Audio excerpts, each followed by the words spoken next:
Russia Ukraine యుద్ధాన్ని ఆపేందుకు America అధ్యక్షుడు Trump తీవ్ర ప్రయత్నాలు చేస్తున్నారు. ఈ క్రమంలోనే రష్యా ప్రెసిడెంట్ పుతిన్తో ఫోన్లో మాట్లాడిన ట్రంప్ తాజాగా యుక్రెయిన్ అధ్యక్షుడు జెలెన్స్కీతోనూ ఫోన్లో మాట్లాడారు. సుమారు గంట సేపు కాల్పుల విరమణ సహా వివిధ అంశాలపై చర్చించారు. శాంతి ఒప్పందంపై జెలెన్స్కీతో చర్చించారని ఫోన్ సంభాషణ అనంతరం ట్రంప్ వెల్లడించారు.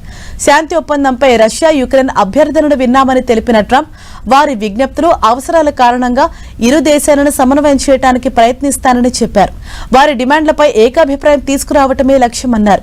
యుద్ధాన్ని ముగించడంపై తాము సరైన దిశలోనే పయనిస్తున్నామని తెలిపిన ట్రంప్ ఈ సంభాషణ వివరాలను వెల్లడించాలని యుఎస్ విదేశాంగ కార్యదర్శి మార్క్ రూబియో, భద్రతా సలహాదారు మైక్ వాల్ట్ను ఆదేశిస్తానని సోషల్ మీడియా ప్లాట్ఫామ్ ట్రూత్ సోషల్లో పోస్ట్ చేశారు.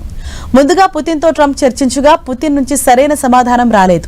కేవలం తాత్కాలికంగా ఆపడానికి మాత్రమే ఒప్పుకున్న పుతిన్ 30 రోజుల కాల్పుల విరమణ ఒప్పందానికి మాత్రం ముందడుగు వేయలేదు. దీనికి శాశ్వత పరిష్కారం కావాలని రష్యా అంటోంది. రష్యా యుక్రెయిన్ 30 రోజుల శాంతి ఒప్పందంతో ఎలాంటి ఉపయోగం లేదని, అది కేవలం యుక్రెయిన్ ఆర్మీకి కాస్త రిలాక్స్ కావటానికి మాత్రమే పనికొస్తుందని రష్యా అంటోంది.